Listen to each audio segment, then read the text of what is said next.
Hi, this is David Davis from virtualizationsoftware.com. This is vChat number 39. We're live here from VMworld 2015, and I'm proud to be joined by Simon Seagrave from techhead.co and Eric Siebert from vSphereLand.com. Awesome, guys. How you doing? Good. Good. Another year, another VMworld. Another busy week. Yep, and it flies by. And I tell you, there's just so much to see and do, so little time to do it. And it's just so much to take in. And I tend to avoid the sessions a lot and just focus on kind of everything else and soak it all in and get what I can. Because the sessions you can always kind of listen to afterwards and that. But the people, you can only see while you're here. And same with the vendors that are here. It's that big opportunity to kind of get one-on-one with anybody you want to. That's right. Yeah. I'm sad to say I haven't gone to any sessions so far. Okay. But I've met so many great people and talked to so many innovative vendors. But speaking of sessions, Eric, I know you spoke. Tell us a little bit about your sessions and how to go. Yeah, I had 4 this year. 2 of them were sponsored sessions. One was a VMware panel on vVols. And one I'm doing tomorrow actually is my own session that made it through the normal voting process on vVols as well. The sponsored sessions, typically attendees tend to stay away. They know they're going to be product pitches and that. At the one session I did on data protection, I had about 100 and some people at that. That went fairly well. That's not bad. That's a good number. Yeah, I was pleased, because nobody likes speaking to an empty room. Right. The session this morning we had that was more product focused and that bright and early 8:30 after all the vendor parties. So attendance, we had about 60 people, and I actually had somebody else fill in for that one to do the session that was more of a product expert, and he did a great job, and everybody stayed for the entire session and that. So overall, that and the panel today, we had almost 200 people in that one on the panel on vVols. There was 6 of us represented from various storage companies, including EMC. And that went well, and a lot of interest, a lot of questions and that. So yeah, what sort of questions were you getting there? Do you think people understand vVols yet? Or no, are people they still don't. trying to get their heads around? Yeah, they had lots of questions, yeah. And they want to know everything. They want to know, basically, I think they're starting to get the basic understanding of what it is, but questions came up around things like data protection, around performance, around implementation, just all over the place on that, on this actually, the use cases for it. And that. So we didn't have a lot of time to really kind of deep dive in a lot of that stuff.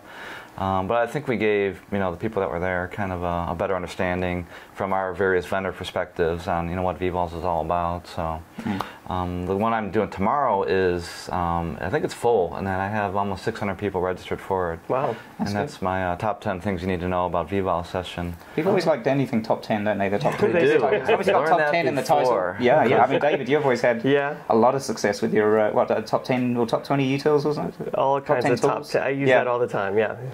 Because the last session I had to make it through the voting process here was, I think, 2 or 3 years ago, was a top 10 one as well. Oh, really? About storage for vSphere. Must be the secret to getting a session. If you want to get a session approved, top 10 or top anything is always good, because people know they're going to learn this or that, quantified, or it just helps them understand that, hey, you're coming, you're going to learn things and that. And if you're in competition with it, just come through with the top 11, just one better than the other person, That's right. Once I proposed I thought it was like a top 100 or something, like a lightning thing, like lightning facts about things and that. I didn't get it voted through, but that would have been cool. Just quick facts and that, instead of kind of deep diving on specific topics, just throwing out quick things to that, quick little nuggets. That's pretty to cool. people on that. But talking of vVols, one thing I can mention to you guys last time we spoke in the last vChat, I was working on something to do with vVols at the time, but we couldn't announce it because of the announcement being a couple of days ago. But you were saying that getting hands-on time in your lab with vVols. So good news is you can actually do it now. Oh, really? And it's what I was working, pulling a demo together for it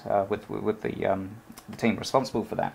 So you can now download for free a version of the virtual VNX with vVols. So I just mentioned that because I know David mentioned that on the last vChat. That'd be pretty cool. So I played around with it. It's pretty cool. So you can get in there and have a play with it and get familiar with it. So. Cool. That's a virtual VNX? Yeah, virtual VNX, Yeah, because today I don't think there's a single VSA type software out there that supports vVols that I know of. I mean, this is just a technology preview. It's not designed or intended for production at all or anything like that. But if you just want to download it, play around with it. That's all I need is a technology preview. Likewise, That's a challenge for all of us bloggers and home labbers, is you can't try it out at all. You need an array that supports it. There's very few that do, and most of those are big, expensive arrays that most of us poor bloggers can't afford. Unless you Chad Sackett or Jason Yeah. Bockey with your data center in your basement. Yeah. Right.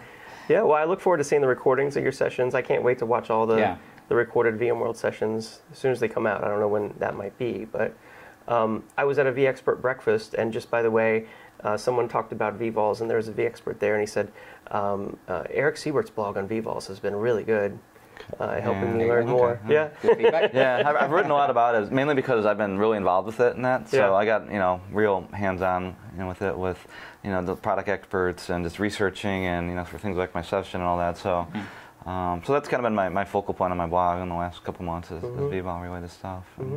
That's good. So what about the keynote? What new innovations have you seen, Simon? Yeah, it was an interesting one this year. I know I've overheard a few people sort of walking around the place saying, a little bit disappointed with it. There weren't any massive, big announcements. But I actually think there were in some respects. I think there was a lot of... it wasn't, your traditional... Quite often with the VMworld, you'd have one every other year where you'll have a major release, and it just so happened the release to coincide with VMworld. This is sort of one of these in-between ones where perhaps... your standard run-of-the-mill vSphere releases sort of falls between VMworld, so there's no big announcement there as such. But for me, I think there's a lot of good stuff. Obviously, the focus is very much around applications, third platform applications and development. So the focus was definitely very heavily there. For me, probably one of the most exciting announcements was around the integrated containers. I think that's brilliant. I mean, a lot of businesses out there, obviously people, a bit like virtualization. You heard of virtualization, then cloud, and then now everyone's hearing about containers, but I think there's very few people out there that probably properly understand what containers are and how they can benefit your business, put them into context. So the fact that VMware have announced, Photon, which is the, or Proton, sorry, which is the, Photon or Proton? Photon, sorry. Like the torpedo. That's the one, yeah. But the fact, you've got the full-blown sort of container offering there, or you've got the integrated. And I think the integrated is going to be good for VMware because a lot of people invested obviously with vSphere virtualization products, and now they've got the opportunity to actually try out some containerized type technologies or applications within their environment to get familiar with it. So it means they don't need to commit fully into that, but at least they can sort of get in there, get familiar with the with the concept, with the technology, and then move from there. So for me, that was the probably the most exciting announcement there. Yeah, the container stuff, the cloud, the UHC Unified Hybrid Cloud, One Cloud, all these things like that. vMotion to the cloud. The vMotion to the cloud. They said that was the first live vMotion from cloud to cloud. I thought it was a hybrid, so it was from a private data center to a cloud. Private to public, yes. First live vMotion. Yeah, and it was funny because we were at the vExpert party yesterday, and Pat was there, just saying, informally some stuff, talking to the vExperts and that. And, he asked, what do you think of the keynote and that, and he was talking about the vMotion thing, how he thought that was really cool, and then told a story about years and years ago, I think it was back in 2003 or something, when he was at Intel. They do a lot of these dev forums and that, and he was in charge of that. And at one of them, Mendel was there and to present as well. So Mendel and him were in the back room, and they were talking. And Mendel, he just announced that they just figured out how to make vMotion work. And so it was like the first time they were able to figure that out, that technology and that. And then they just sat there in the back, they were going to call them up, but they just sat there in the back trying to brainstorm use cases and how it all worked and that. So, it's kind of, I think that's the marquee thing of, it's the cool factor in that, it's real, an enabling feature in that. And, it's cool to see it evolve over the year. We have the long distance vMotions, we have the cloud vMotion now and that. So I think that continues to evolve and really makes a difference in what we can do with our environments. Yeah. I mean, I do see that it's unique what VMware's doing. I mean, there's so many vSphere admins. I heard 500,000 customers, or I believe it's customers, out there of VMware vSphere, and all those customers are interested in cloud, of course, but to move to Amazon or Azure or whatever, there's conversion and a lot of new things they need to learn. So I think it's pretty cool how they have the vSphere Web Client plugin to connect. Of course, it's to VMware's cloud. I wish it could be to other clouds, perhaps, but it gives vSphere admins an option to move to the cloud and move back even potentially. Yeah.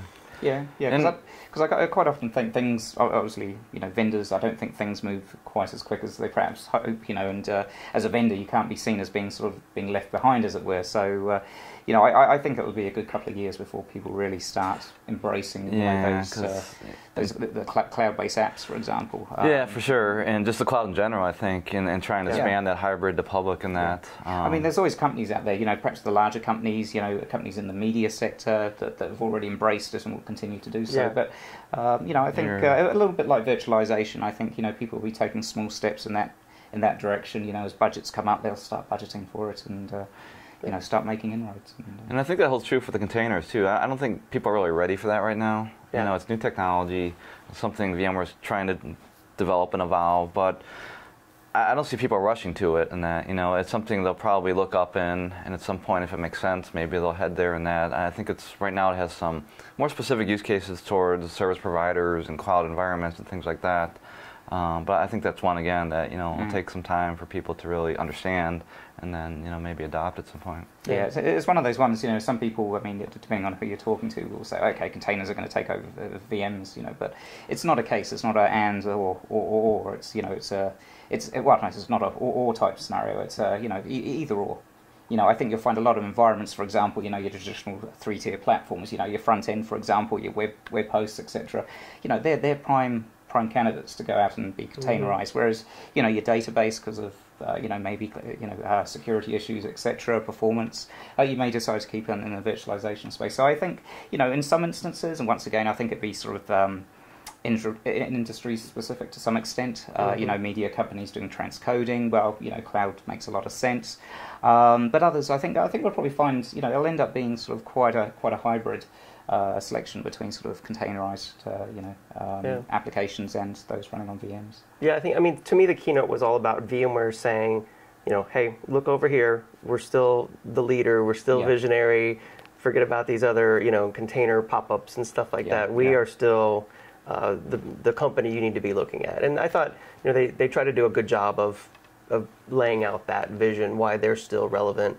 I mean, I think one of the bloggers we know on Twitter even went so far as to say or predict that VMware was going to be out of business in 3 years. And I thought that was a pretty bold prediction if he was serious.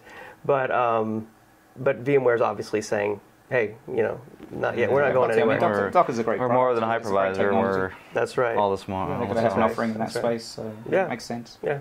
So what about other things? What about parties? Parties. I've been to parties. I went to VM Underground the opening night, and it was good this year because there was no tickets or lines. You just go in. They have a big enough venue now where they don't really have to have all that ticketing stuff. It was good. It was had lots of good food, drink, lots of people there. Met lots of people. I think that's one party where I typically see most of the people that I want to see. Because it seems like everybody goes there from the community and that. Other than that, I've been to the vExpert party, the Veeam party, of course. Can't miss that. That one was pretty good. Again, in the Metreon, and another good space because Veeam parties tend to get crowded. And that place is huge, so it actually worked out pretty well. And they had a band there this year, and it was actually pretty good. So I think I'll skip the big one tonight, but. The big VMworld party tonight at the San Francisco AT&T Giants, AT&T Park. With the neon trees and Alabama shakes. I'm not a fan of either. Right? Yeah. I guess so. I should do. Maybe it's because I come from the UK. That's my excuse rather than getting old. But right. Yeah. I mean, it's been quiet for me party-wise. I mean, normally when I'm here, I'm working the booth or the labs or something like that. So you hit the evening anyway, and you just want to go to bed. But this time, went to VBeers. That was good turnout, and thanks to everyone that turned up to that, and VM Underground, and that was a good catch up, and it's just a good, good way of socialising, catching up with people. Yeah, that's been pretty much my lot. And what about yourself, David? I would have liked to have gone to VBeers. I got here too late. One year I hope to go. I still hope to go 1 year. I went to VM Underground, but just about for an hour and a half, and didn't get to really talk to that many people. So, but it was, like you said, a great venue. I don't know if I'll go to the big stadium tonight. It sounds sort of intriguing and fun. But it's sort of like a carnival there, I think, isn't there? So that could be interesting. I did spend most of a day at Tech Field Day. Stephen Foskett has his Tech Field Day here at VMworld. and we looked at 4 different companies, all really related to storage in one way or the other. And there's some really exciting, innovative stuff. One of them doing, like storage virtualization, basically any storage underneath, and you can just do whatever you want to do with your storage, and kind of like magic sauce in there. Another one that was doing I'll mention this one specifically. It was SanDisk came out with the first vSphere API for I/O. Filtering. I/O filtering. The I/O filtering, the first vSphere host-based caching I/O filtering solution, I guess. Right, leveraging that. Yes, yeah. So that was pretty fascinating, actually. Yeah, I don't see a lot of vendors embracing it. They were the only ones I've noticed that actually have. A lot of the storage companies were at the back end of it, so to have some server-side filtering, in a lot of cases, doesn't really work well for us. It's more of the apps that run on the server side, where that's things like any replication. I know Infineon's looking at that for kind of switching to that type of architecture. Anything maybe around security apps, looking at disk I/O and things like that. But so it's good. It's kind of like the VMsafe for networking, and that puts those APIs out there so we can plug right into the I/O stream and be able to interact with it. So that's another one. That's cool. I thought it was pretty innovative, interesting at least. Let's see. I think that's it for me. Other than we did release a new book here called The Gorilla Guide to Hyperconvergence. We've been distributing that around the show. 5,000 of them have been distributed around the show. So that's exciting and fun. They sound quite good. We were talking about that earlier. Sounds like a great series. I did do, at the Pluralsight booth, they had me do a Twitter Periscope interview, which is the first time I've done that. They held a big iPad up, and I talked to the iPad. You mean the bandwidth was okay? You could actually do that? They said it good. We had 140 people live listening to me talk about, live from VMworld, so that was different. That's pretty cool. I was on the Cube for the first time ever, so that was fun. What was the topic? Stu interviewed other Scott D. Lowe, and I about, hyperconvergence in general and the trends. Yeah, so that was fun and exciting. First time. I mean, I'd never been on the Cube officially. We did a vChat in the set once. That's what I remember. I was going to mention. 3 years ago. I think that was like the VMworld TV stage, didn't they call it? It wasn't like the Cube that year. Something like that. Yeah, but that was fun. We'll have to go back and reference that in our blog post about this. Yeah, definitely. Watch us. Before we started recording, we were talking about how many. I mean, this is episode 39, so we're almost up to 40, which is amazing. And we've been running about 4 years, so we worked out it's not as bad as we thought. It's almost about one a month, give or take. With a year gap here and there. With a year gap here and there. So hopefully, we're doing a lot better now. It's much more consistent. Yeah, in fact, the vChat was originally born here at VMworld. I don't remember exactly how it turned out, but each of us were talking about doing a podcast, and we ended up doing one together. So that must be 4 years ago, 5 years ago. Probably so. Yeah. Wow. Probably so. Yeah, that's incredible. Yeah. Well, one thing I did today that was pretty cool was I took part of my first hackathon. So I've been working whilst I'm here, but I had a little bit of time off. So when I did a vCloud Air hackathon, which was a lot of fun. Didn't know what to expect. I've heard of hackathons before, but it was a lot of fun. So basically, nothing to do with hacking. Basically, my natural thought was, okay, you're sitting there banging away trying to break the thing. No, you're not trying to break firewalls or anything like that. No, in this instance, anyway, there must be hackathons out there like that.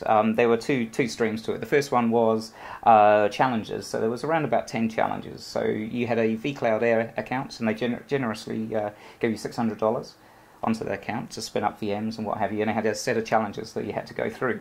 And after you completed each one, then you got it vetted, and they gave you a prize.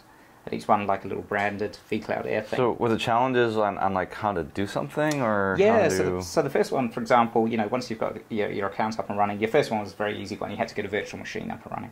Okay. And then I've got to think the next one there, you had to be able to ping it over the internet. Did they give you any guidance for doing it, or you just had to? Okay, that was literally it. Okay. Oh, so you had to.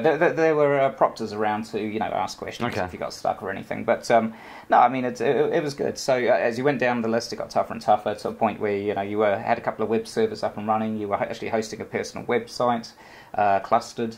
And things like that. So it's like something like do it with emotion while standing on one leg while typing in this. And well, it's good actually. I mean, you had to have good appreciation of the vCloud Air, the virtualization, and also networking, particularly firewalls.